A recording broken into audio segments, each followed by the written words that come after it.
शुरू होने जा रहा है देश का सबसे बड़ा मुकदमा, आपकी अदालत, रजत शर्मा के साथ।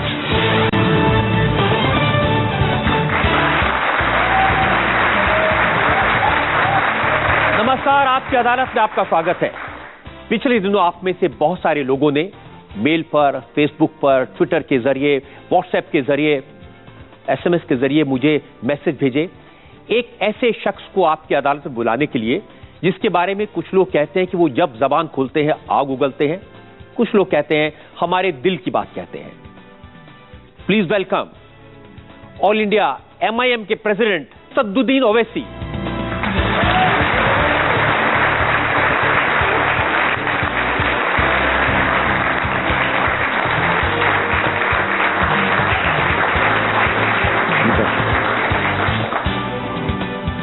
आज के इस शो में हमारे जज हैं भास्कर के national political editor Abhilash Khandekar.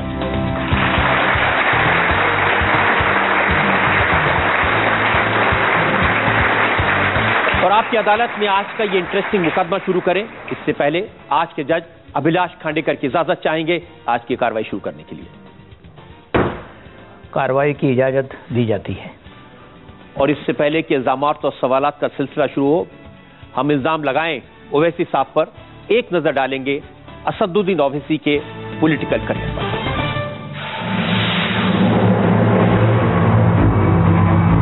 Asaduddin Owaisi all India मजलिस इत्तेहादुल मुसलमीन के प्रेसिडेंट हैं। असदुद्दीन ओवैसी और इनके परिवार का पुराने हैदराबाद इलाके में काफी रसूख है। ये इस इलाके से 3 बार लोकसभा का चुनाव जीत चुके हैं। असदुद्दीन ओवैसी के फादर सलाउद्दीन ओवैसी इसी कॉन्स्टिट्यूएंसी से 6 बार लगातार चुनाव जीते थे। असदुद्दीन ओवैसी पुराने हैदराबाद से 2 बार MLA भी रह चुके हैं। लंदन से लॉ ग्रेजुएट असदुद्दीन ओवैसी एक असरदार स्पीकर हैं। ये अपने बयानों की वजह से सुर्खियों में बने रहते हैं। असदुद्दीन ओवैसी माइनॉरिटीज के लिए engineering, medicine, management, physiotherapy, pharmacy, nursing और आर्किटेक्चर के 10 कॉलेज चलाते हैं। इनके 2 हॉस्पिटल भी हैं। लंदन से लॉ ग्रेजुएट असदुद्दीन ओवैसी आपकी अदालत में अपनी पैरवी खुद करेंगे। तो मुकदमा शुरू होता है आपकी अदालत में। पहला इल्जाम असदुद्दीन ओवैसी पर। आपकी अदालत में ऑल इंडिया मजलिस इत्तेहाद के प्रेसिडेंट असदुद्दीन ओवैसी पर इल्जाम है कि ये असभ्य भाषा का इस्तेमाल करते हैं। ओवैसी साहब, बहुत सारे भाषण मैंने आपके सुने, इंटरनेट पर बहुत सारे लोग आपके वीडियोस को पसंद करते हैं। आप जो भाषा बोलते हैं बहुत स्वीट, अच्छी भाषा आप बोलते हैं। जैसे 31 मई 2014 को एक बड़े आदमी के बारे में आपने कहा वो कुत्ता है, उसकी नस्ल कुत्ती, सब कुत्ते। वो जो पब्लिक मीटिंग थी हमारी, उसमें उसके उसी दिन बेंगलुरु में 6 लोगों को पकड़ा गया था, जिसमें से 2 पर गोली मारी गई थी, जो हैदराबाद को आ रहे थे। और उनका टारगेट पुलिस ने बताया कि शायद वो मुझे या हमारे किसी MLA को।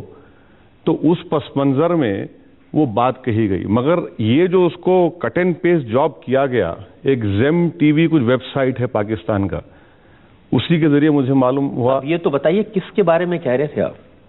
नहीं सर, अब जिसके बारे में कहना था उनके बारे में उनको मालूम होगा। अब वो बात हो गई, अब उसको नया क्यों फिर शुरू किया जाए? क्योंकि जिन्होंने कहा था कि टायर के नीचे को आ जाए, तो सर अब इस तरह की बातें हो जाती हैं। अच्छा, आप ऐसा करते हैं कि पब्लिक के लिए और अदालत के लिए मैं एविडेंस के तौर पर वो वीडियो सुनवा देता हूं। जरूर जरूर जरूर। और फिर पता चलेगा कि आपने क्या कहा था और कितनी मीठी भाषा का आप इस्तेमाल करते हैं। जरूर।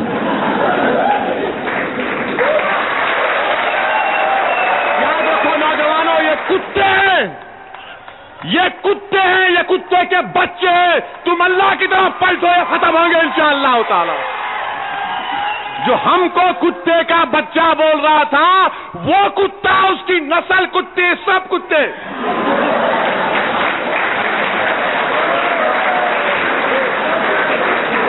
वैसे साहब, हैदराबाद के लोग को मैं जानता हूं, वो तो बड़ी डिग्निटी से, बड़े स्वीट बोलते हैं। पढ़ाई भी आपकी लंदन में हुई है, ये कहां से सीखा आपने?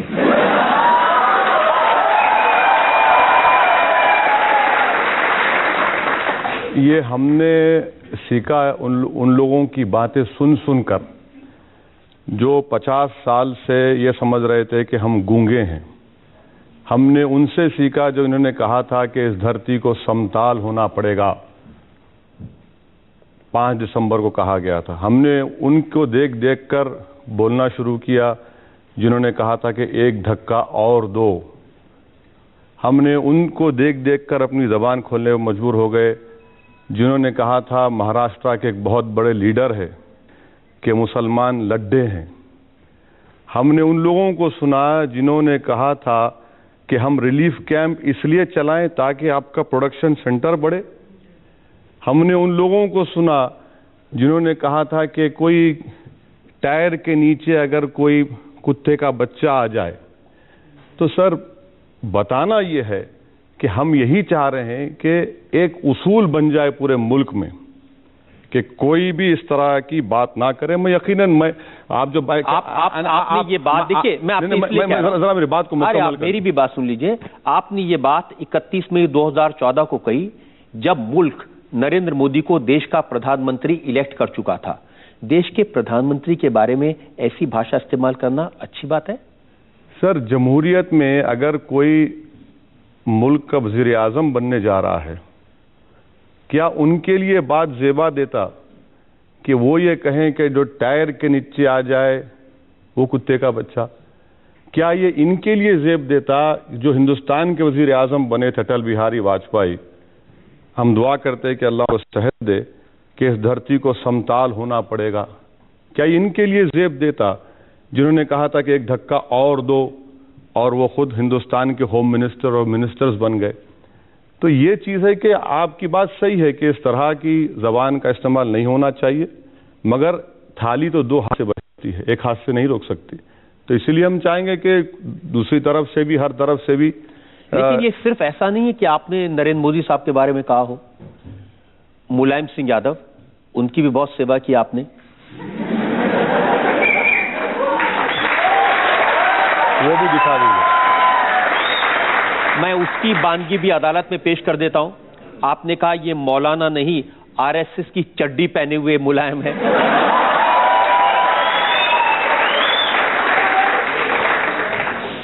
ये मुलायम सिंह ख्वाब देख रहा है, गैर जरूरी अपने आप को मौलाना मुलायम, मौलाना मुलायम। ये मौलाना नहीं है बल्कि आरएसएस की चड्डी पहना हुआ मुलायम सिंह है। इसको शिकस्त देना है आजमगढ़ की आवाम को, और आजमगढ़ की आवाम को बताना है कि आजमगढ़ शिबली की सरजमीन है। अब मुलायम सिंह यादव तो कहते हैं कि वो जिंदगी भर आरएसएस के खिलाफ लड़ते रहे हैं, वो विश्व हिंदू परिषद के खिलाफ लड़ते रहे हैं। देखिए, समाजवादी पार्टी कब बनी?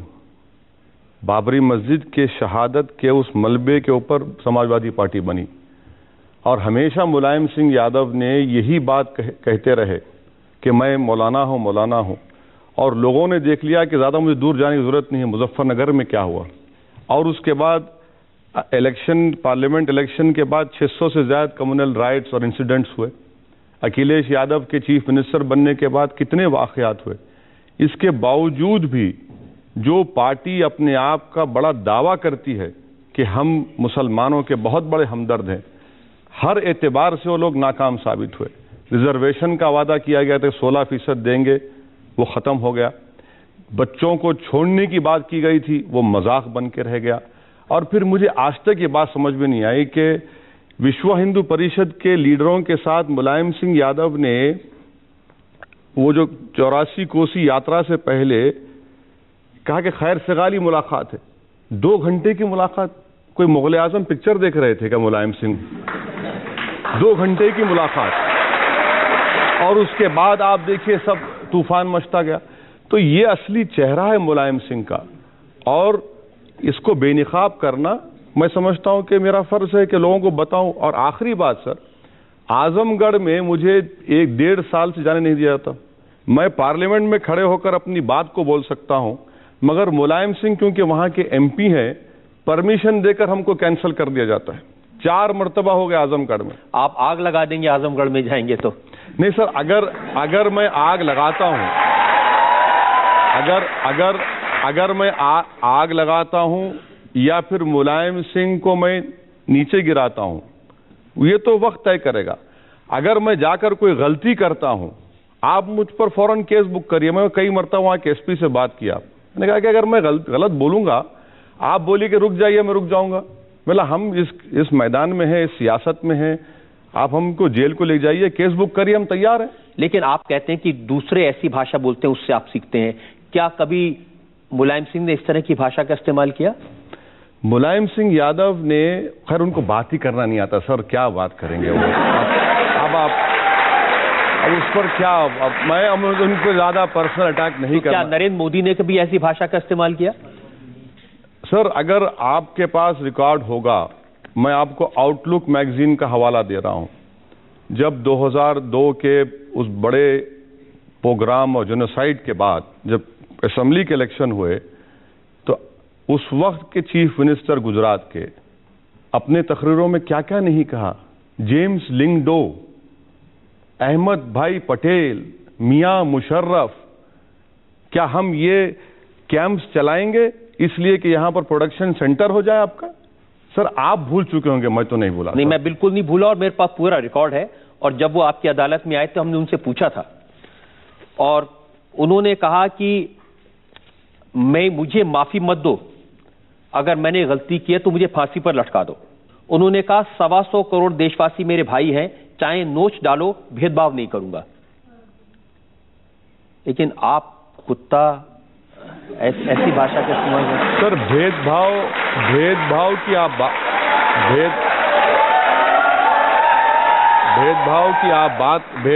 आप बात कर रहे हैं। मुझे एक बात मुझे बता दीजिए, क्या हिंदुस्तान का वजीर आजम पार्लियामेंट में खड़े होकर प्रेसिडेंट एड्रेस के डिबेट में ये जुमला जेब देता है उनको कि 1200 साल की गुलामी?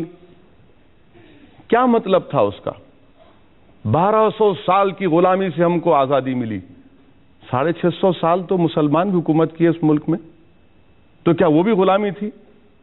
मैं मानता हूं अंग्रेजों के खिलाफ हम तमाम ने मिलकर लड़ा, वो गुलामी का वक्त था, मगर उसको आप 1200 साल की बात करते। दूसरी बात, 15 अगस्त को लाल किले से वजीर आजम ने कहा कि 10 साल का मॉरेटोरियम होना चाहिए कम्युनल राइट्स के। 10 साल क्यों, 100 साल चाहिए, ले लीजिए। मगर ये कैसे टास्क मास्टर हैं, वो बोलते कुछ हैं और फिर उन्हीं के एमपी योगी कुछ और बोल देते हैं। ये कैसे टास्क मास्टर हैं कि साक्षी महाराज बोलते कि पूरे मदरसे टेररिज्म के सेंटर हैं और फिर वजीर आजम की हुकूमत 200 करोड़ देती है मदरसों को। ये कैसी बात है, मुझे समझाइए आप। कि एक वजीर मनिका गांधी कहती है कि गाय को काटा जा रहा है, कैटल को काटा जा रहा है, फिर ये हुकूमत जो मशीनरी आती है उस जानवर को काटने के लिए, इंपोर्ट ड्यूटी 10 से 6% कर देती है। तो ये जो है ना सर, ये जो आपकी बात बिल्कुल नहीं, ये जो जेकिल एंड हाइड की पर्सनालिटी है, आप मेरी बात से मुत्तफिक नहीं हो सकते, मगर मैं जो आपके सामने हूं वो अंदर भी हूं और बाहर भी हूं। मगर ये बात कि भाई मैं इस दूध का धुलावा हूं, मगर मेरे साथी कर रहे हैं, मुझे मत बोलिए, मैं उसका जिम्मेदार नहीं हूं, ये कैसे हो सकता है? ये हमको बता दीजिए कि आप चीफ मिनिस्टर थे, अभी आपने कहा कि मैं भेदभाव नहीं करता हूं। अक्षरधाम का जजमेंट आया, जिस वक्त बीजेपी और रिजल्ट आया, सुप्रीम कोर्ट ने कहा कि इन मुसलमानों को टारगेट बनाया गया और इन्वेस्टिगेशन गलत किया गया और इनको सिर्फ नाम की बुनियाद पर 10 साल 11 साल उनके खराब हो गए। क्या ये भेदभाव नहीं है? मुझे ये बता दीजिए कि क्या ये भेदभाव नहीं है कि आज गुजरात में कोई अगर अपना घर बेचना चाहता है तो हुकूमत से परमिशन लेना पड़ेगा। आज वजीर आजम बोलते हैं मैं गंगा को साफ कर दूंगा, मगर क्या यह बात गलत है सर कि वहां पर जुहापुरा के इलाके में पूरा अहमदाबाद का जो मेडिकल हॉस्पिटल्स का जो गंदगी है, वेस्ट है, लाकर वहां पर डंप किया जाता? ये हम बातें करते हैं तो लोगों को पसंद नहीं आता। आपकी सारी बातें ठीक है। नहीं ठीक नहीं, सही है गलत है बता दीजिए। आपको सारी बातें कहने का हक है और बहुत सारी बातें लोग गलत करते हैं, कहने का हक है, लेकिन कुत्ता कहना, ये मुझे समझ नहीं आया। नहीं सर, आप इस बात को समझ लीजिए कि जिन्होंने हमको ये कहते हैं कि टायर के नीचे कोई कुत्ते का बच्चा आ जाए, वो भी नहीं उसके सर देखिए सर, मेरी बात अल्फाज को फिर कर मैं ही बोल सकता हूँ। वो भी सवाल हमने पूछा था उनसे, और मैं बताता हूँ उन्होंने क्या जवाब दिया था। हमने उनको पूछा था कि क्या आपने मुसलमानों की तुलना पपी से की, जो शब्द उन्होंने इस्तेमाल किया था। उन्होंने कहा कि मैंने किसी को पपी नहीं कहा, मैं तो अपनी संवेदना व्यक्त कर रहा था, और मैं तो ये कहना चाहता था कोई चींटी मरती है तो भी दर्द होता है, तो ये कहना कि मैंने किसी को चींटी कह दिया, ये उनकी थिंकिंग हो सकती है। सर, इशरत जहां का एनकाउंटर की फाइल जो आईबी के ऑफिसर के प्रोसिक्यूशन के लिए गवर्नमेंट ऑफ इंडिया में रुकी हुई है, दे दीजिए सैंक्शन दे दीजिए ना, कौन रोक रहा है आपको? कम से कम वो पहुंच जाएगा। आज जो लोग ये कहते हैं कि मैं इंसाफ कर रहा हूं, कि क्या मुझे एक बात बता दीजिए, क्या जकिया जाफरी की आंख में डालकर कोई कह सकता है कि हां तुमसे इंसाफ होगा? बता दीजिए। सोहराबुद्दीन, ये तो सोहराबुद्दीन अदालतों के सामने है ना। सर ये भी तो अदालत है। यहां पर आपने मुझे कटहरे में लाकर बिठा दिया तो मुझे अपना डिफेंड तो करना पड़ेगा। सोहराबुद्दीन के भाई को, सोहराबुद्दीन का भाई आज इंसाफ के लिए लड़ रहा है। आज जितने लोग एनकाउंटर किए गुजरात में, वो पूरे सर्विस में आ गए। सर, क्या ये भेदभाव नहीं है? किसी के भाई को आप पुलिस वाले के ऊपर इल्जाम लगा रहे हैं, वो जेल में रहता है, निकलता है, आप उसको सर्विस में ला लेते हैं, तो क्या मैसेज दे रहे हैं आप? आपको बिल्कुल हक है ये सब कहने का, लेकिन मैं बात दूसरी कह रहा हूं। सिर्फ नरेंद्र मोदी नहीं, उनसे आपकी शिकायतें हो सकती है। कोई उनसे मिलने जाए तो आप उसे हरामी कहते हैं। अच्छा, मैं आपको वो भी सुनवा देता हूं, आपको भी याद आ जाएगा किसको आपने नहीं, मैं जानता हूं, फिल्म स्टार के बारे में बात कर रहे हैं, मशहूर फिल्म स्टार हैं, और आपने कहा था इनको कौन पसंद आता है, वो हरामी नाचने गाने वाला एक्टर, वो पतंग फहरा रहा है, याद रख तेरी जिंदगी की डोर अल्लाह काटेगा, तू जाएगा कब्रिस्तान। वो हरामी जो नाचने गाने वाला एक्टर जो पतंग फिरा रहा है, याद रख तेरी जिंदगी की डोर अल्लाह काटेगा, तू जाएगा कब्रिस्तान में, तो तुझे मालूम होगा कि कौन हीरो था, कौन हीरो नहीं है। नाम सलमान रखने से कोई सलमान नहीं हो जाता, सलमान रखती भी है। अब बताइए, जो एक्टर जिसको पूरे हिंदुस्तान की जनता मोहब्बत करती है, वो सिर्फ नरेंद्र मोदी से मिलने चले गए, तो आपने इतने सारे प्यारे प्यारे जुमले उनके लिए गए।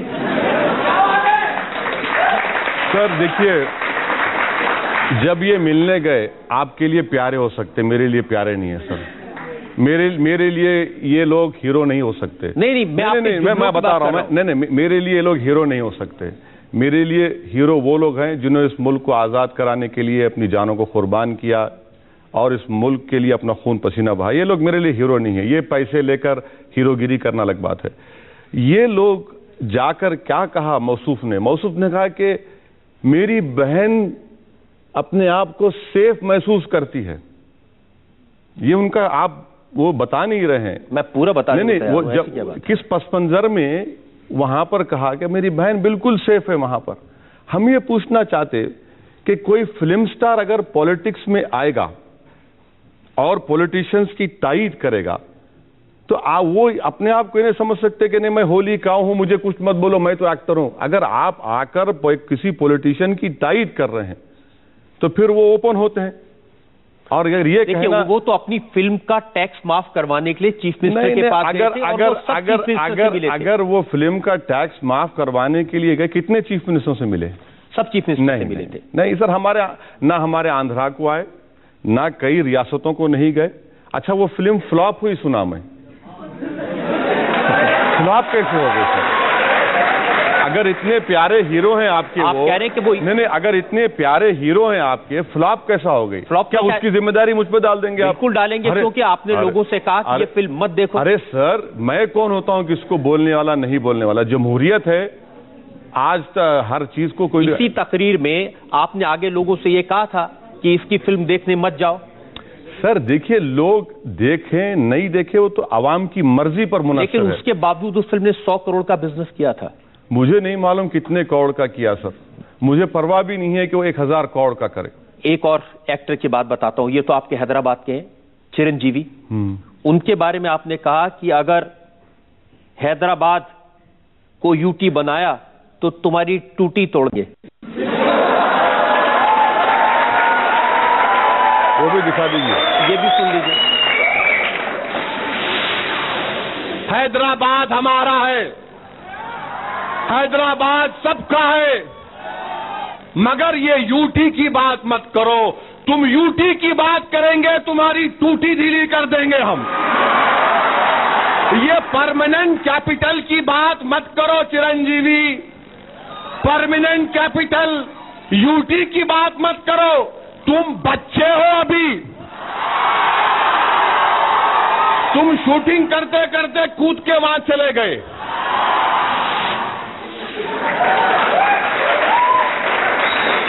इतने बड़े फिल्म स्टार हैं वो, इतनी फॉलोइंग है उनकी, सेंट्रल गवर्नमेंट में मिनिस्टर थे जिस वक्त आपने ये कहा, अच्छी बात है। देखिए, हैदराबाद के ताल्लुक से चिरंजीवी का जो मौक़िफ़ था, जिंदगी हैदराबाद में गुजारी, प्रॉपर्टीज हैदराबाद में खरीदी और नेक काम भी किए। वो ब्लड बैंक भी चलाते, थोड़ा बहुत काम भी कर दे, मगर बात ये कह रहे कि नहीं हैदराबाद को यूनियन टेरिटरी बना दो। मैं उनसे पार्लियामेंट में एक नहीं 4 मरतबा मिलकर बोला कि देखिए, हैदराबाद का तेलंगाना से ज्योग्राफिकल कंटिग्यूटी है, आंध्रा से नहीं है, ये मत करिए। तो उल्टा मुझे समझाने लगे, नहीं नहीं नहीं, आप हैदराबाद ले लीजिए, आप वहां पर असेंबली बना देंगे, आप पावर में आ जाएंगे। मतलब भैया ये हमको इससे शौक नहीं है। ज्योग्राफिकल कंटिग्यूटी जो है वो हैदराबाद की तेलंगाना से और हिस्टोरिकली ज्योग्राफिकल एरिया है। तो ये बड़ी कोशिश कर रहे थे कि रूलिंग पार्टी में थे कांग्रेस में कि नहीं तेलंगाना दे दीजिए और हैदराबाद को यूटी बना दीजिए। ये हमने कहा कैसे होगा, ये कई मरतबा जाकर उनको समझाए। तो आप टूटी तोड़ देंगे? टूटी तोड़े नहीं ना सर, टूटी नहीं तोड़े सर, कहाँ तोड़ेंगे, हम तोड़ने वाले नहीं है सर, हम तो मजलूम लोग हैं। आप मजलूम लोग हैं? जी सर। आपके अभी इतने सारे मैंने वर्ड सुनाए, कुत्ता, हरामी, जलील, टूटी। बिल्कुल सर, मजलूम है, क्या कर सकते हैं हम लोग। थोड़ा सा कभी कभी झुक के भी बात कर लिए कीजिए। नहीं सर, झुकना मुझसे नहीं होता सर, झुकना नहीं होता। मैं सिर्फ अल्लाह के आगे झुकने वाला हूं।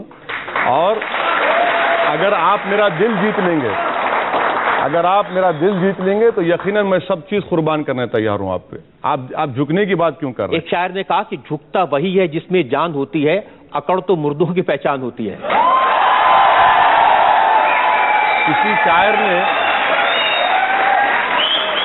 किसी शायर ने यह भी कहा, जरा नम हो तो बड़ी जरखेज है जमीन साखी।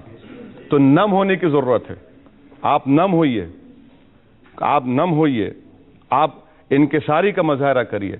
आप हमको हिंदुस्तान में किराएदार मत समझिए, हम इस मुल्क के बाइज्जत शहरी हैं। आप हमको ये मत समझिए कि तू वहां पर ठहर, हम यहां पर ठहरेंगे।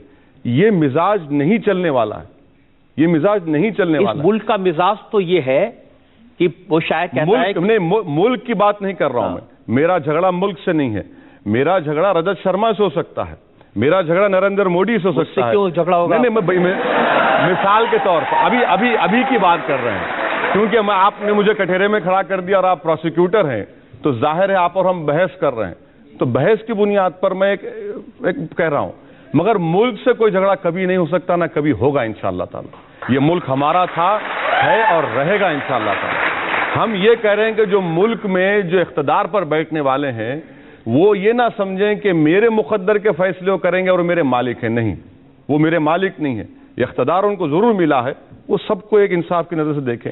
लेकिन ये आप मानते हैं कि इस मुल्क में सब लोगों को मिलकर रहना चाहिए? सर, मैं तो फिर आपसे कह रहा हूं ना कि इस दुनिया में ये वाहिद मुल्क है, दुनिया में कोई ऐसा मुल्क नहीं है जहां पर इतने मजहब के मानने वाले, इतनी तहजीब, इतने त्योहार, इतनी जबानें, दुनिया में कौन सा मुल्क ऐसा है। तो मेरा झगड़ा मुल्क से कभी नहीं था, ना रहेगा इंशाअल्लाह ताला। आप मानते हैं कि एक शायर ने कहा, ए चांद तू किस मजहब का है, ईद भी तेरी और करवा चौथ भी तेरी। ये हमारा मुल्क है। बिल्कुल सर, क्यों आप ईद और करवा चौथ की बात करें? क्या यहां पर क्रिसमस नहीं मनाया जाता? क्या यहां पर ट्राइबल लोग अपनी ईद नहीं मनाते? कि यहाँ पर सिख लोग अपनी त्योहार नहीं मनाते? यही तो कह रहा हूं ना, यहाँ पर कितने त्योहार, कितने मजहब हैं। ये इस मुल्क की डाइवर्सिटी उसकी ताकत है, इस मुल्क की रूह इसका प्लुरलिज्म और इथॉस है। और अगर कोई इस प्लुरलिज्म इथॉस को खत्म करने की बात करेगा तो आप बताइए फिर क्या होगा इस मुल्क का? आप क्या करेंगे अगर कोई इस तरह के इथॉस को खत्म करने की बात करेगा? उसके साथ आप क्या करेंगे? सर, आप किस तरफ इशारा लेकर जा रहे हैं, मैं उसके आता हूं उसकी तरफ। तो मैं आपको बता, मैं आपके सवाल का प्रीजज जवाब दे देता हूं। मैं जरा एक ब्रेक मुझे लेना है, वक्त हो गया। एक ब्रेक के लिए हम रुकेंगे और ब्रेक के बाद हम असदुद्दीन ओवैसी साहब से पूछेंगे उन लोगों के बारे में जो इस देश में लोगों को बांटने की कोशिश कर रहे हैं। आपकी अदालत में इल्जाम और सवाल का एक और दौर, एक ब्रेक के बाद। आपके छोटे भाई अकबरुद्दीन ओवैसी साहब, वो लोग कहते हैं ना, बड़े मियां तो बड़े मियां, छोटे मियां सुभान अल्लाह। वो कहते हैं कि 15 मिनट के लिए पुलिस हटा ली जाए, 25 करोड़ मुसलमान ये 100 करोड़ आबादी को ठीक कर देंगे। सर, ये अब आप इसमें भी मुझे जिम्मेदार बना देंगे क्या?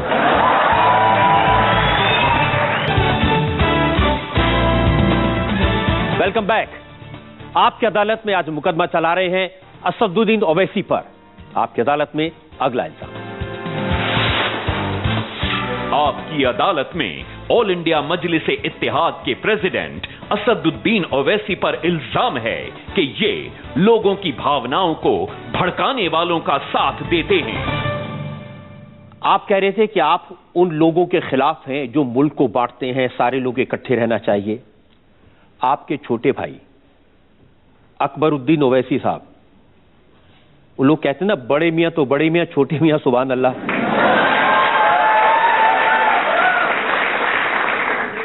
वो कहते हैं कि 15 मिनट के लिए पुलिस हटा ली जाए, 25 करोड़ मुसलमान ये 100 करोड़ आबादी को ठीक कर देंगे। सुनवाऊं वो भी एविडेंस आप? नहीं, वो तो आप सुनवाई दीजिए, देख लेंगे। हाँ, अच्छा लगेगा आपको? सुनिए। हिंदुस्तान, हम 25 करोड़ है ना, तुम 100 करोड़ है ना, तुम तो हमारे से इतने ज्यादा है। 15 मिनट के लिए पुलिस को हटा लो, बता लेंगे किसमें हिम्मत है, कौन सा।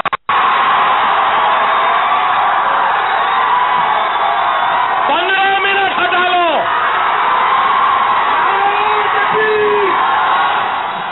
22 दिसंबर आदिलाबाद की स्पीच है, ये देश को जोड़ने की बात है। अब क्या करेंगे इनके बारे में आप? मैं जिस वक्त ये कंट्रोवर्सी इरप्ट हुई, उस वक्त कई टीवी चैनल मुझसे बात किए, बशमूल आपके भी लोग बात किए थे। मैंने उनसे कहा कि भैया आप मुझे बुला लीजिए, मैं तैयार हूं इस पर आके बहस करने के लिए, मगर होना यह चाहिए कि 1-to-1 डिस्कशन हो। क्योंकि पैनल डिस्कशन में होता क्या है, जैसा आज आप मुझे लाकर बिठा दिए, कम से कम मैं अपनी बात तो कर सकता हूं।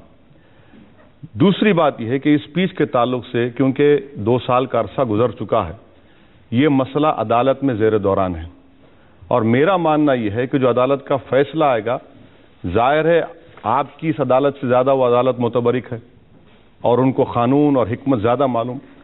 और चौथी बात यह है कि मुझे पूरा भरोसा अदलिया पर है, जिस तरह वरुण गांधी को इंसाफ मिला, कोर्ट से ही मिला, हमको भी उम्मीद है कि अदालत जो है एविडेंस की बुनियाद पर, इन तमाम चीज़ों की बुनियाद पर फैसला देगी। मगर मैं जो आपसे पहले इस जो बात कहा था, मैं उस पर कायम हूं और इंशाअल्लाह ताला कायम रहूंगा। उस अदालत में जिसमें एक केस है, उसके जज साहब हैं जस्टिस नरसिम्हा रेड्डी। नहीं, गलत है, नहीं, ये गलत रिसर्च की गई है। सुनिए, नरसिम्हा रेड्डी साहब का जो इनके पास गए थे हम लोग, क्यों गए थे कि एक जगह पर पूरे केसेस को जमा कर दीजिए। ये हाईकोर्ट के हैं, सुन लीजिए मेरी बात। मसला तो निजामाबाद और निर्मल की अदालत में है, हाईकोर्ट में तो नहीं है मसला ये। तो बेंच से उनका ये ओरल ऑब्जर्वेशन था, जो उन्होंने बात कही थी, जो उन्होंने कही, बिल्कुल कही थी। ये बीबीसी मगर लेकिन मैं बता तो दूं क्या बात उन्होंने कही थी। हाँ, बिल्कुल कही। ये बीबीसी की रिपोर्ट है, ये किसी इंडियन नहीं, इनके पास केस नहीं है, हाईकोर्ट में केस नहीं। मैं मानता हूं उनके पास केस नहीं है, लेकिन उन्होंने कहा क्या, ये तो जनता सुन ले। बिल्कुल सुनाइए। जस्टिस रेड्डी ने कहा कि मैंने अकबरुद्दीन ओवैसी का भाषण यूट्यूब पर देखा है और ये बहुत ऑब्जेक्शनेबल है उन्होंने कहा जिस समय अकबरुद्दीन ये भाषण दे रहे थे उन पर शैतान सवार था।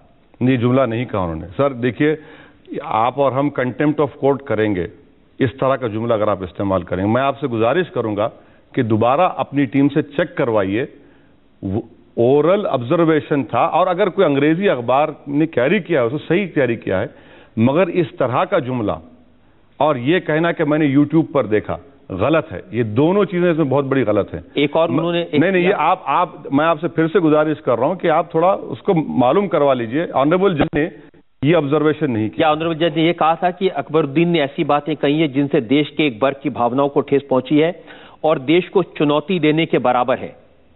इसी देश ने आपके पिता और भाई को सांसद बनाया। ये बात उन्होंने कही थी, ये बात, इसी देश ने आपके पिता और भाई को, ये बात बिल्कुल मैं मान रहा हूं। इससे पहले अभी आपने जो कहा उन्होंने कुछ नहीं कहा।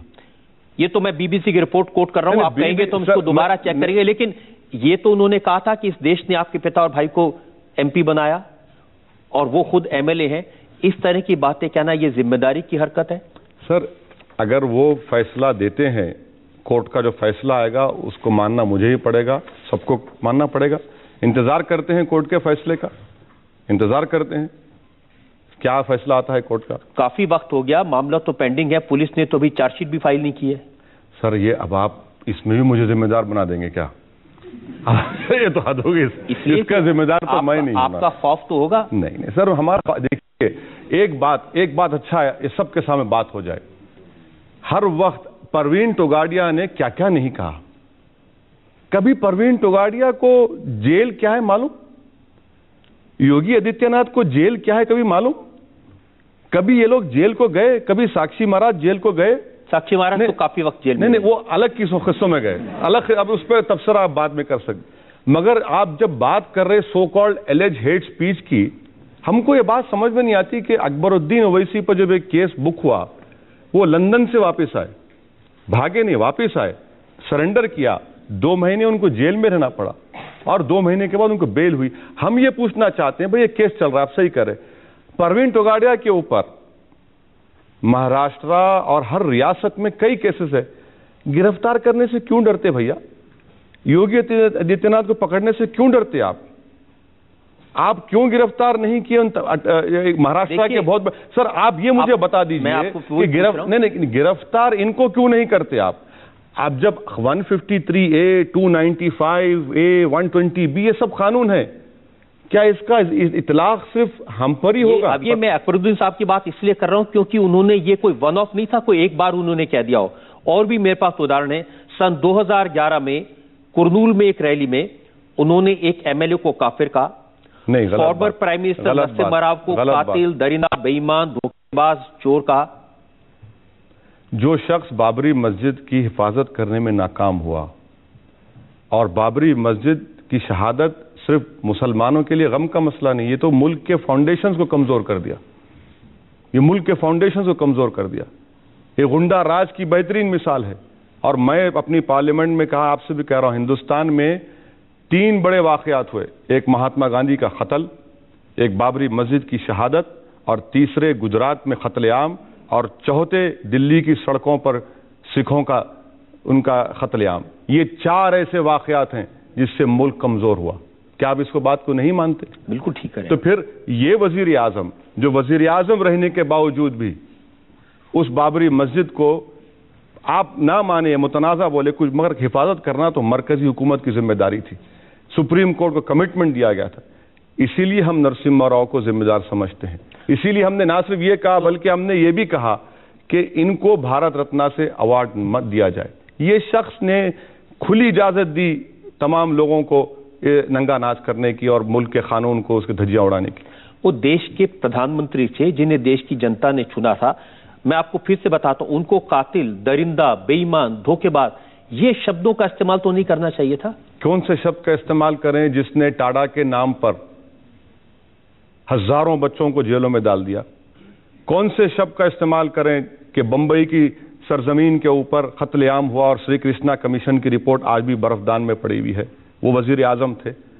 कौन से शब्द का इस्तेमाल करें? क्या आपको मालूम नरसिम्हा राव ने क्या कहा था जब वो चीफ मिनिस्टर थे आंध्र प्रदेश के? उन्होंने कहा था कि जो रेडियो पाकिस्तान सुनेगा मैं शीश पिघला के उसके कान में डालूंगा। क्या ये जेब देता किसी चीफ मिनिस्टर को? 1971 में पीवी नरसिम्हा राव ने बात कही थी, ये असेंबली में कहा था। आप एक तरफा बात कर रहे हैं सर। नहीं, आपका रिसर्च जो है सिर्फ एक ही तरफ फोकस है। ठीक है, हम पर इल्जाम है, अपने इल्जाम को डिफेंड कर रहा हूं मैं, मगर नरसिम्हा राव के ताल्लुक से हमारा ओपिनियन वाज़ेह है। आपके भाई साहब ने हैदराबाद में आंध्र प्रदेश की पुलिस को नामर्दों की फौज करार दिया। पुलिस को नामर्दों की फौज करार दिया, पुलिस को नहीं कहा। वो जुमला मुझे अच्छी तरह याद है। वहां पर किसी एक बच्ची की अस्मत रेजी की गई थी, गुंडे गैम्बलिंग का सेंटर चला रहे थे, तमाम बुराइयों का एक मरकज एक इलाका बन चुका था। और अगर पुलिस नहीं करेगी और अगर हम जाकर करते हैं तो बोलेंगे आप अपने हाथ में कानून ले लिए। ये चीजें हैं। इसका सर आप बैकग्राउंड भी थोड़ा देख लीजिए। जुमले आपको अच्छे नहीं लगते होंगे, हो सकता है कि मैं यहां बैठकर जस्टिफाई भी नहीं कर सकता हूं, मगर उसका पस मंजर भी है। सिर्फ जुमले नहीं, जब भी वो आपके भाई साहब जबान खोलते हैं, नरेंद्र मोदी के बारे में आप भी बोलते हैं और वो भी बोलते हैं। वो कह रहे हैं कि लोग बोल रहे हैं मोदी वजीर आजम बन जाएगा। काय का मोदी, कहां का मोदी? आजा हैदराबाद एक मर्तबा बता देंगे। आए ना, वो हैदराबाद आए, एक नहीं 2 मर्तबा आए हमारे खिलाफ इलेक्शन में। तो बता दिया आपने? नहीं, हाँ, हम जीत गए। वो 2 मर्तबा आए हमारे खिलाफ इलेक्शन कैंपेन के, बड़ी सभा की, बड़ा जलसा किया, हजारों की तादाद में लोग आए। एक नहीं 2 मर्तबा हैदराबाद को। उन्होंने कहा कि अडवाणी भागकर इंडिया आ गए। हम तो भागकर नहीं गए, हम तो यहीं पर हैं। किसी को तो छोड़ दीजिए। आपने बोला कि मुल्क आपके लिए सबसे ऊपर है। फिर जब आपके भाई ने वो बयान दिया था कि 15 मिनट में पुलिस हटा दो तो हम हिंदुओं को दिखा देंगे कौन ज्यादा पावरफुल है, आपको नहीं लगता बड़े होने के नाते आपको वहां कुछ बोलना चाहिए था या आपको उन्हें समझाना चाहिए था? मैं इसीलिए तो आपसे अर्ज कर रहा हूं, वहां पे अगर कोई सांप्रदायिक हिंसा हुई होती सर, मेरे तो उसके लिए कौन रिस्पॉन्सिबल होता? मेरे भाई, इसीलिए तो मैं आपसे कह रहा हूं कि कोर्ट का जो फैसला आएगा, इंतजार करिए। कोर्ट को कानून आपसे और मुझसे ज्यादा मालूम। आप इस बात को तो मानते हैं ना? Yes sir. कोर्ट के फैसले का इंतजार करिए। वो कोर्ट की बात नहीं कह रहे, बड़े भाई होने के नाते कान खींचना चाहिए था, ऐसा क्यों बोल रहे हो? सर मैं तो आपसे कह रहा हूं ना कि मेरी नजर में इंसाफ का जो पैमाना है वो अदालत करेगी फैसला। या तो उन्होंने कहा वो सही था या नहीं था आपकी नजर में। अब अगर रजत शर्मा मुझे उस वक्त बुला लेते, मगर आप बुलाए नहीं हमको। आप कठहरे में आप बुला रहे हैं 2 साल के बाद। अब जनता ने कहा कि बुलाओ भाई, बहुत हो गया। अरे जनता ने उस वक्त भी कहा था आपको, जनता ने उस वक्त भी कहा था आपको। आप लोग तो वन साइड स्टोरी चला दिए पूरा। मगर जो कोर्ट का फैसला होगा उसका इंतजार करिए। कोर्ट का फैसला ठीक है, लेकिन जो वो पूछ रहे, मैं उनकी बात का जवाब चाहता हूं। उन्होंने कहा बड़े भाई के होने के नाते, ज्यादा समझदार होने के नाते। अच्छा, मैं शुक्रिया सर आपका। आप मुझे समझदार कह रहे हैं।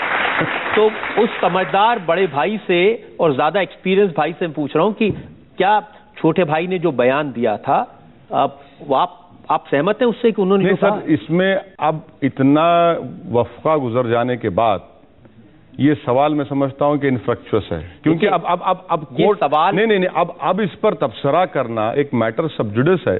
अदालत फैसला करेगी, इंतजार करिए ना सर। मैं तो भाई का दिल क्या कहता है ये पूछना चाहता हूं। भाई का दिल क्या कहता है वो घर की बात मैं अवाम में क्यों करूंगा? आपके घर में भी आपके भाई हैं, क्या आप बताते लोगों को? मैं बताता, अगर मेरा भाई ऐसा करता कान खींचता। नहीं, आप खींचते होंगे, लगता होगा, मगर आपके भाई नहीं है ना पॉलिटिक्स में। आपके भाई तो नहीं है पॉलिटिक्स में। नहीं, वो चाहे पॉलिटिक्स में होते चाहे किसी मगर जो भी कोर्ट का फैसला होगा वो कोर्ट तय करेगी इंशाल्लाह। और मेरा छोटा भाई, क्या बड़ा भाई भी ऐसे कहता तो भी कान खींचता होगा सर। अच्छा है सर, क्योंकि मुल्क के खिलाफ कोई बात कहे, मुल्क को चैलेंज करे, इसको किसी को माफ नहीं, कोई माफ नहीं कर सकता ना। चाहे वो बाबरी मस्जिद की शहादत हो, चाहे महात्मा गांधी का कत्ल हो, गुजरात में मासूम लोगों का कत्लेआम हो, या दिल्ली की रोडों पर सिखों का कत्लेआम हो, बिल्कुल माफ मत करिए। बिल्कुल माफ नहीं कर। लेकिन अगर कोई ये कहे कि 15 मिनट के लिए पुलिस हटा लो, अब ये जो चीज है ये कोर्ट फैसला करेगी। जिस तरह से आप प्रोसिक्यूट कर रहे हैं, मुझे लगता है कि गवर्नमेंट को आपको वहां पर लॉयर बनाकर भिजाना चाहिए। आप अच्छा आर्ग्यू करेंगे वहां पर, बहुत अच्छा करेंगे। नहीं बिल्कुल, तो मैं तो कह रहा हूं आपको आना चाहिए। अगर कोई मेरे मुल्क पर हमला करेगा, लोगों को बांटेगा, तो मैं बहुत अच्छा कोई मुल्क पे हमला नहीं है, कोई मुल्क को बांटने की बात हरगिज कोई नहीं कर सकता, ना हम उसको मानेंगे। मसला कोर्ट में है, कोर्ट फैसला करेगी, उसका इंतजार करिए। चलिए जनता से पूछ लेते हैं जो लोग इस बारे में कुछ कहना। आप यहाँ थर्ड रो में। जैसे आप कह रहे हैं नरेंद्र मोदी जी के बारे में कि वो कातिल हैं, वो दरिंदा हैं, इससे ज्यादा भी आपने कुछ कहा है, मैं कह नहीं सकती उनके बारे में। मैं पूछना चाहती हूँ कि कश्मीर में अभी जो हमने पिछले दिनों देखा, तो मोदी जी ने वहां सेना लगा दी, 2100 करोड़ रुपया लगा दिया और तमाम इंतजाम कर दिए कि वहां के लोगों को बचाया जाए। तो आपने वहां पे क्या किया? आपने कितने करोड़ भेजे, या फिर कितने दिन आपने वहां पे लगाए, या फिर आपने उन लोगों की क्या मदद की जो हमारे मुस्लिम भाई बहन हैं? जवाब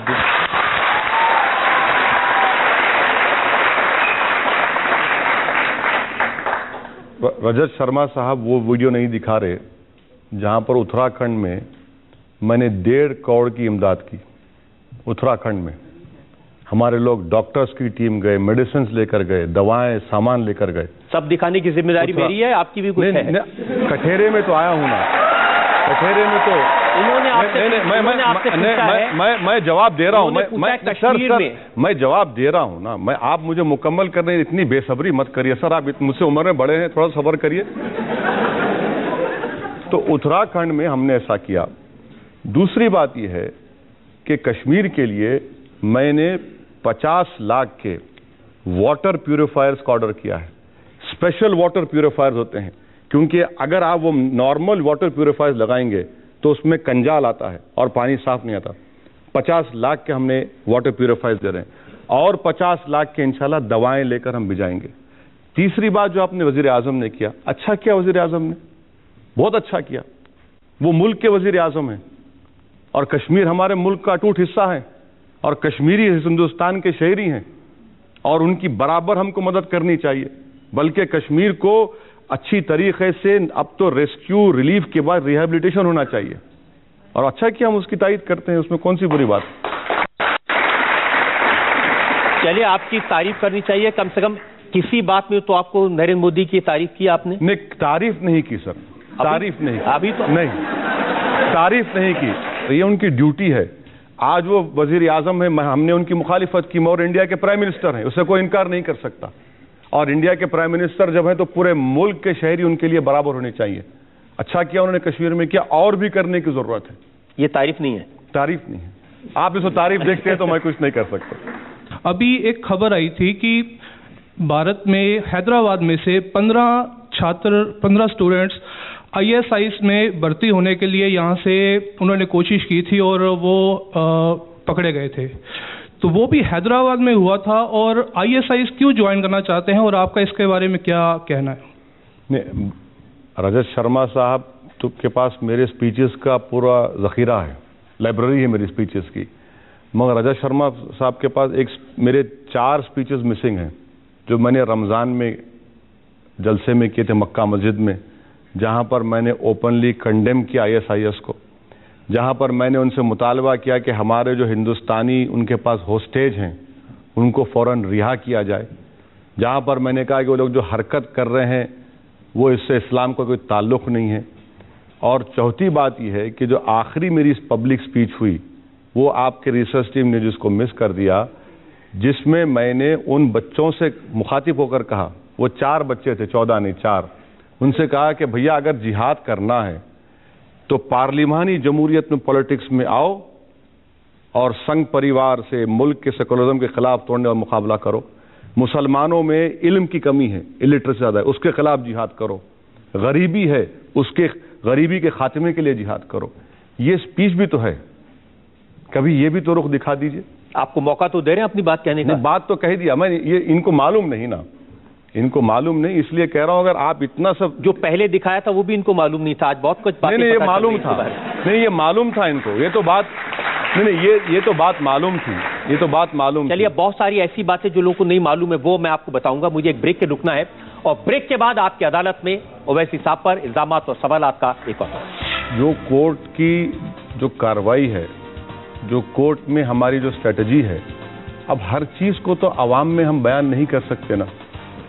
आप इंतजार करिए। नहीं इंतजार नहीं, सिर्फ इतना नहीं, ये एक सबजुडिस मैटर है। कोई भगवान को गाली दे, आप कहीं स्ट्रेटेजी बना रहे हैं उसके लिए।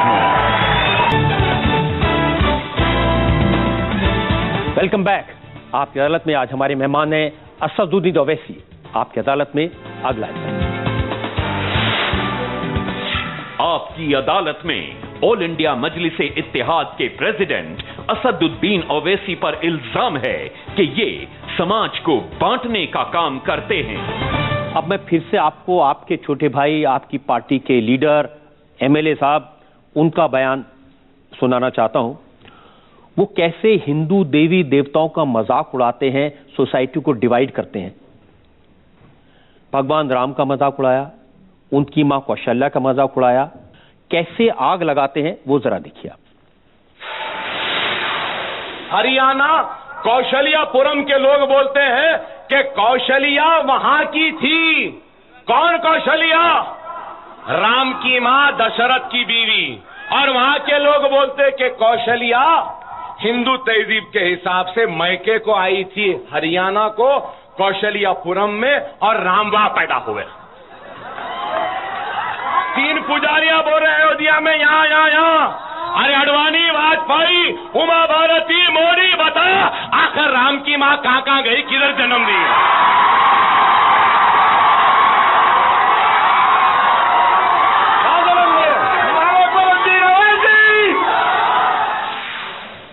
आप सपोर्ट करते हैं इसे? मैं कितने मर्तबा इस प्रोग्राम में कह चुका हूं, आप उसी स्पीच का हवाला दे रहे हैं। मैं फिर से कह रहा हूं कि ये कोर्ट में है, कोर्ट फैसला करेगी उसके ऊपर, कोर्ट फैसला करेगी उसके ऊपर, एविडेंस की बुनियाद पर कोर्ट फैसला करेगी।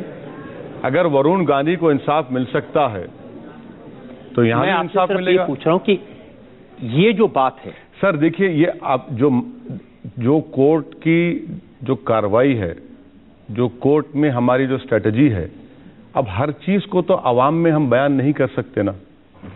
आप इंतजार करिए। नहीं इंतजार नहीं, मैं सिर्फ इतना मैं इस पर कोई तबसरा इसलिए नहीं करना चाह रहा हूं, पूछ रहा हूं कि ये एक सबजुडिस मैटर है। कोई भगवान को गाली दे, आप कहीं स्ट्रेटेजी बना रहे हैं उसके लिए? नहीं, सुनिए बात को, आप तोड़ मोड़ कर पेश कर। मैं ये कह रहा हूं कि कोर्ट पहले फैसला ये करेगा कि क्या ये सही है, कहा है, जो चार्जेस फ्रेम किए गए 120B 295 के, इसके ऊपर कोर्ट फैसला देगा। कोर्ट के इंतजार करिए ना सर, जब कोर्ट का फैसला आ जाएगा आप मुझे दोबारा बुला लीजिए। आप ओवैसी साहब, कुछ मामले ऐसे होते हैं नहीं सर, नहीं दिल से फैसला करना पड़ता है। दिल से फैसले नहीं कर सकते सर, दिल से फैसले नहीं कर सकते। दिल से कोर्ट में जब एक मसला जेरे दौरान है, कोर्ट फैसला करेगा, और मुझे पूरा यकीन है कि कोर्ट को कानून आपसे ज्यादा, मुझसे ज्यादा मालूम, और कोर्ट एविडेंस की बुनियाद पर फैसला करेगा, तो उसका इंतजार करिए। जनता की भावना भी तो कुछ होती है, जनता कैसे आग लगाने की कोशिश करते हैं। मैं आपको एक और वीडियो दिखाता हूं, कैसे गाय को गौ माता कहने पर उनको आपत्ति है, कैसे मजाक उड़ा रहे हैं उसका, वो जरा सुन लीजिए। ये बोला जाता कि ये हमारी माता है, ठीक है, तुम्हारी माता है, बराबर है बराबर माता, इस बात से इनकार नहीं। अरे माता है तो माता का एहतराम करो, मां है तो इज्जत करो, मां है तो उसकी रखवाली करो, मां है तो उसकी इबादत करो। मां को बाजार में लाके नीलाम नहीं करते। माता भी बोल रहे, मां भी बोल रहे, और बाजारों में लाकर बेच रहे हैं, बोली लगा रहे हैं। और जो हमने नहीं दिखाया, आगे उन्होंने ये भी कहा कि हिंदुओं से कहो कि वो गाय को मारकर उसका मांस खाएं, उनको भी उसका टेस्ट पता चलेगा। नहीं, ये बात, इसमें ये तो कह रहा हूं ना आपसे कि ये तमाम मसले का हल ये है कि ये स्पीच के ऊपर कोर्ट फैसला करेगी। अगर मनिका गांधी ने कोई बात कह दी, आप कभी बुलाकर पूछ लीजिए उनको। नहीं, मैं मेनका गांधी से जरूर पूछूंगा। मेनका गांधी तो कह रही है कि जो जानवरों को इलीगल तरीके से मार रहे हैं, ये इसका सवाल उनसे पूछा जाएगा। उनका ये कहना कि ये पैसा आतंकवाद के काम आ रहा है, उनसे पूछा जाएगा। लेकिन जो आपकी पार्टी के नेता ने कहा तो आपसे तो पूछा जाएगा। मैं आपसे बार बार यही कह रहा हूं कि ये अदालत में है, और मैं आपसे बार बार यही कह रहा हूं कि ये जनता का इमोशन है। मैं आपसे हमेशा यही जवाब दूंगा आपसे कि इस मसले के ऊपर कोर्ट का फैसला होगा एविडेंस की बुनियाद पर। मैं इससे ज्यादा कुछ नहीं कह सकता। इसमें भी एविडेंस की जरूरत पड़ेगी आपको। बिल्कुल बिल्कुल, ये कोई कैंगरू कोर्ट नहीं है। ये उनके डुप्लीकेट तो नहीं है ना? है तो आपके भाई। ये कैंगरू कोर्ट तो नहीं है। ये कैंगरू कोर्ट में फैसला नहीं होगा इसका फैसला बाकायदा एविडेंस एक्ट के ऊपर, आईपीसी के ऊपर, इसके ऊपर फैसला होगा और इंतजार करिए उसका। देखिए, आपकी अदालत में हम कोशिश करते हैं कि जो जनता बैठी है और जो जनता देख रही है उसकी भावनाओं से, इमोशन से फैसला कर दें। अब क्योंकि आपके छोटे भाई का मामला है तो शायद आप कंसेशन चाहते हैं। नहीं सर, मैं कंसेशन हरगिज नहीं चाहता हूं। मैं तो कंसेशन नहीं चाहूंगा आपसे ना आपकी अदालत में जो लोग मौजूद हैं। मैं यही कहूंगा कि जो मसला कोर्ट में है और court Indian evidence act, CrPC, उसकी बुनियाद पर कोर्ट फैसला देगा और सबके सामने आएगा वो। चलिए, मैं आपकी बात मान लेता हूं। इस पर हम कोर्ट के फैसले का इंतजार करेंगे और कोर्ट का फैसला अगर आपके भाई के खिलाफ आया तो मैं आपको फिर से ये सवाल पूछूंगा। जरूर, आप बुला लीजिए मुझे, जब मैं आने तैयार हूं। जी, एक और ब्रेक के लिए हम रुकेंगे और ब्रेक के बाद असदुद्दीन ओवैसी पर इल्जाम और सवालात का एक और आपका नहीं सुनिए, आप मुझे बात करने मौका नहीं दे रहे, वरना आप भी उस अंग्रेजी चैनल की तरह हो जा रहे हैं कि अपनी बात सुनो। सर मेरी बात सुनिए, आप में काबिलियत है, मानता हूं, आप में सेलिंग पॉइंट है, आप इसीलिए तो आप माने जाते हैं, इसीलिए तो लोग मानते हैं आपको कि भाई रजत शर्मा काबिल आदमी है, पॉइंटेड सवाल करते, चुपते हुए सवाल करते, लोगों को हंसाते भी, यही तो आपकी काबिलियत है।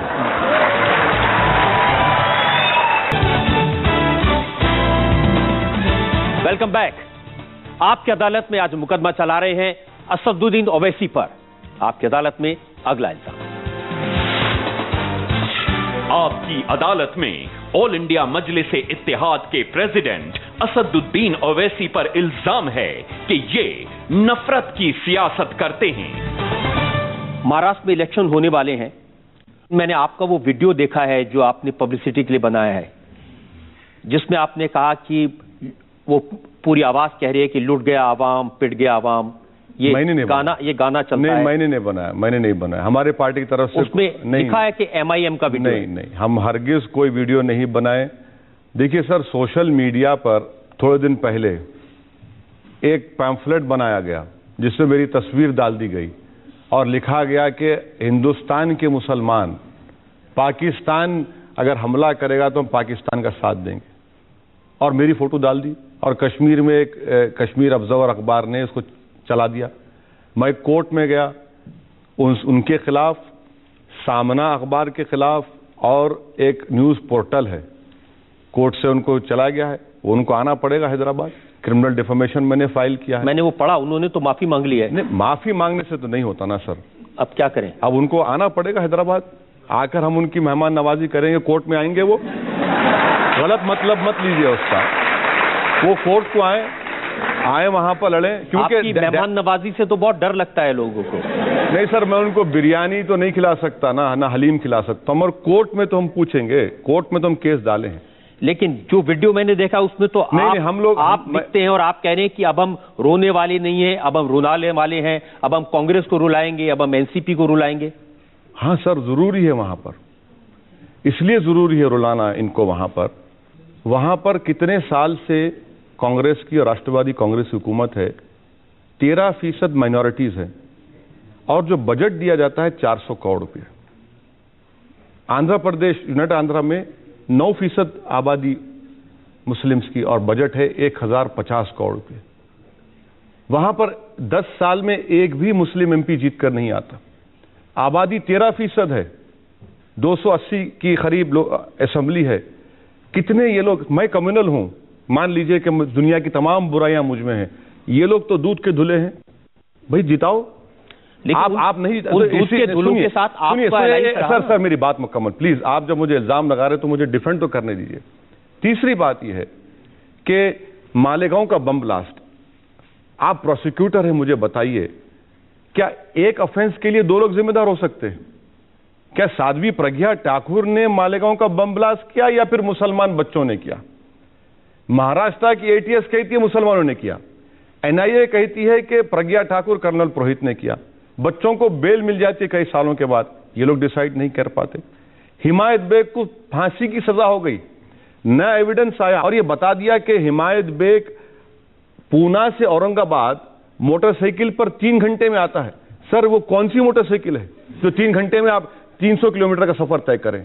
और कोई टोल पर भी वीडियो कैमरास लगे, हिमायत बेग नजर नहीं आता। कितने बच्चे जेलों में हैं, कितने बच्चे अंडर ट्रायल्स हैं महाराष्ट्र की जेलों में?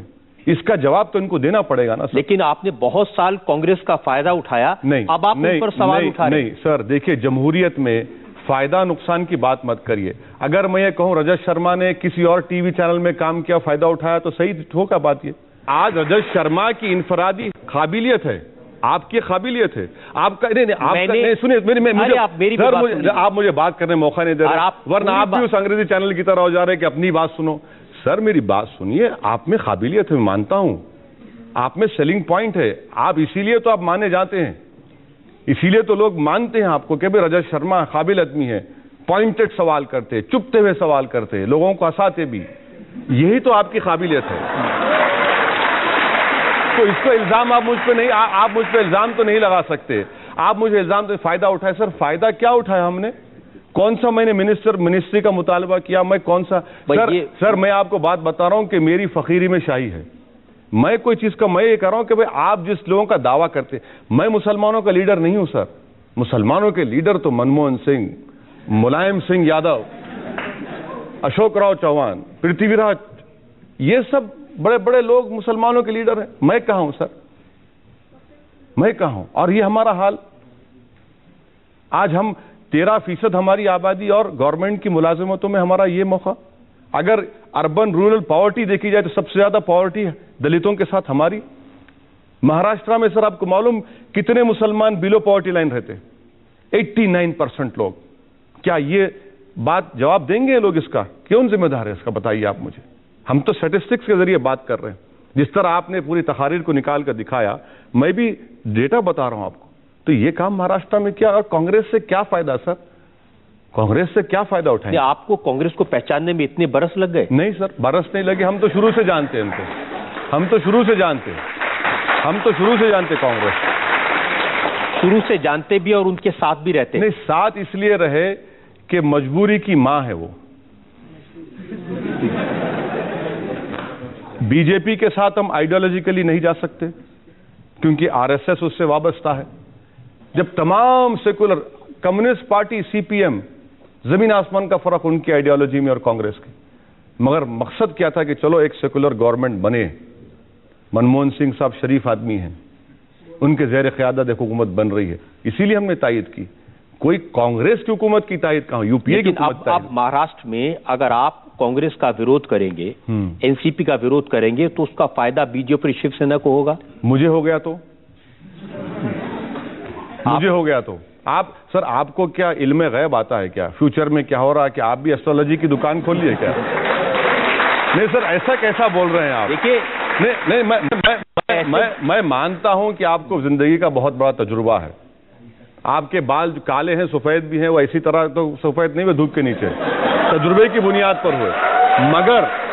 मगर मुझे फायदा हो सकता है। और दूसरी बात यह है कि मैं तो सेकुलरिज्म का कूली नहीं हूं, मैं सेकुलरिज्म का कूली नहीं हूं कि मेरी जिंदगी का मकसद कि सिर्फ कांग्रेस एनसीपी कामयाब हो जाए। मेरा मकसद यह है कि भाई इंसाफ हो, हिंदुस्तान की 13% जो अक़लियत है मुसलमान, उनसे इंसाफ हो। आपका मकसद यह है कि कांग्रेस भी हार जाए, शिवसेना हार जाए, बीजेपी हार जाए, बस ओवैसी साहब जीत जाए। बुरी बात क्या है? बुरी बात क्या है? अगर 60 साल के बाद अगर ऐसा होता है तो मैं समझूंगा अच्छी बात है। ये कब तक मैच फिक्सिंग चलेगा कांग्रेस का और ये बीजेपी शिवसेना का, कि या तू या मैं या तू? कब तक चलेगा सर? बदलना तो चाहिए ना। ये लोग कब तक ऐसा मैच फिक्सिंग करते रहेंगे? ये मैच फिक्सिंग है महाराष्ट्र में पूरा, कि हम उतर जाएंगे तो आप बैठ जाइए, हम बैठेंगे तो आप इंतजार करिए। हम ये बता रहे हैं कि भैया और भी कोई लोग हैं जो आपको एक्सपोज करेंगे। हम यकीनन बीजेपी शिवसेना की मुखालिफत करेंगे जरूर, और हो सकता है कि हमको कामयाबी मिले वहां पर।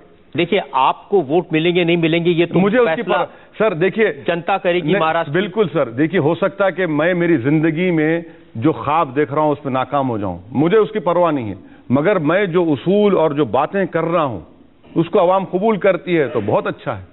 जमहूरियत की तो यही तो खूबी है। अब ये जमहूरियत में जो आवाम यहाँ बैठी है इनसे पूछते हैं ये लोग जो आपसे सवाल पूछना चाहते हैं। जी हाँ, भी आपने शुरू में आके कहा कि मुलायम सिंह चड्डी पहने हुए हैं, लेकिन ये अभी जो बीत गई ईद उसमें उन्होंने सारे मंदिर से लाउड स्पीकर उतरवाने का आदेश दे दिया। अभी विधानसभा में उनको ज्यादा सीट आई चुनावों में, तो सारा फायदा तो वो उठा रहे हैं। नतीजा जो आया है जी, तो बीजेपी हार गए उसमें, तो क्या आपको तकलीफ हो रही हार गई तो? नहीं, वो पूछ रहे हैं कि आपको खुशी हो रही है? नहीं, मुझे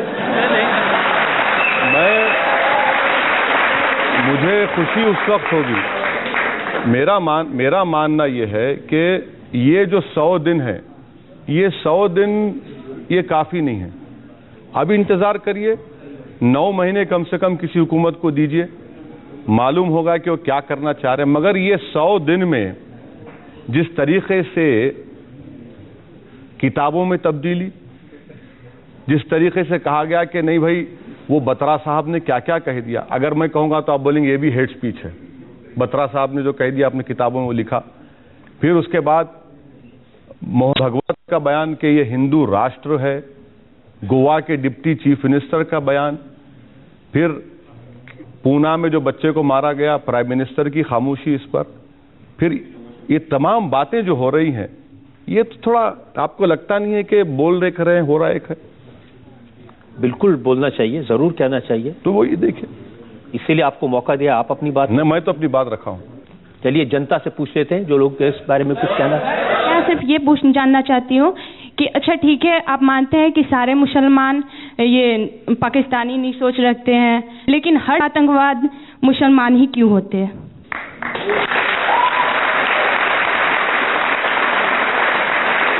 महात्मा गांधी को जिसने मारा वो मुसलमान था क्या? इंदिरा गांधी को जिसने मारा वो मुसलमान था क्या?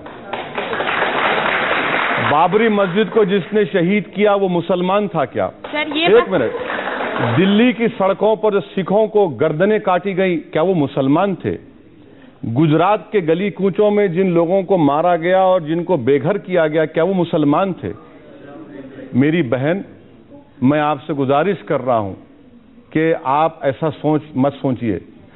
सुनिए मेरी बात सुनिए। मैं आपको सिर्फ इतनी बात कहना चाह रहा हूं कि बुराई बुराई होती है, इसको आप मजहब के एंगल से मत देखिए। और मौइज जो है उससे मुसलमानों का क्या ताल्लुक? मौइज्म से हमारा क्या ताल्लुक? हम तो हर वायलेंस की मजम्मत कर रहे हैं, और मजम्मत करना भी चाहिए, कंडेम करना चाहिए। मजम्मत का मतलब, मैं आपकी इस बात से बिल्कुल सहमत हूं। जो आतंकवादी है वो न हिंदू होता है न मुसलमान होता है, उसका कोई मजहब, बल्कि आतंकवाद खुद एक मजहब बन गया आजकल। और वो सिर्फ इंसानियत के दुश्मन होते हैं जो मासूम लोगों को मानते हैं। और ये बहुत अच्छी बात आपने कही है। अब बहुत सारे इल्जाम मैंने आप पर लगाए, बहुत सारे सवाल आपसे पूछे, आपने अच्छी सफाई दी। हम एक ब्रेक के रुकेंगे और ब्रेक के बाद सुनेंगे आपकी अदालत में आज के जज अभिलाष खांडेकर का फैसला आज के मुकदमे। Welcome back.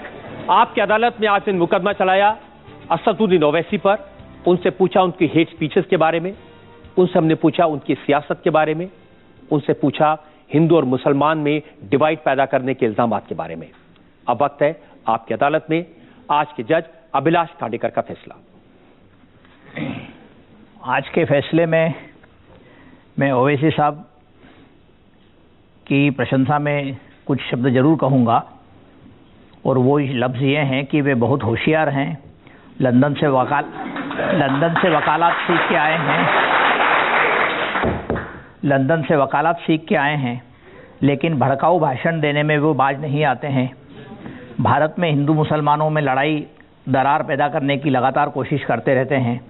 भारत की संसद के वे सदस्य हैं, लेकिन अपनी भाषा को वे काफ़ी बार असंसदीय भाषा की ओर ले जाते हैं, जिससे कई बार समाज में टेंशन पैदा करते हैं। तो ओवैसी साहब ने 4 बड़े महत्वपूर्ण मुद्दे कहे पिछले कुछ सालों के। उन्होंने कहा कि गांधी की हत्या, बाबरी मस्जिद, गुजरात के दंगे, सिखों का कत्लेआम, ये बहुत ही महत्वपूर्ण, लेकिन न मतलब आलोचना करने योग्य घटनाएं हैं, लेकिन होशियार ओवैसी साहब ने बम्बई के बम विस्फोट और संसद के हमले के बारे में कुछ नहीं कहा। इससे पता लगता है कि वे किस तरीके की राजनीति करना चाहते हैं। मैं आज अपने जजमेंट में उनको ये बताना चाहता हूँ कि ऐसी भाषा का भविष्य में प्रयोग न करें और सख्त हिदायत के साथ उन्हें बाइज्जत बरी किया जाता है, लेकिन वे ध्यान रखें कि भारत के संविधान में सर्वधर्म समभाव है और यहाँ की नागरिकता भारतीय है और उसी की इज्जत करना हमारा कर्तव्य है। वही ओवैसी साहब का भी कर्तव्य होना चाहिए।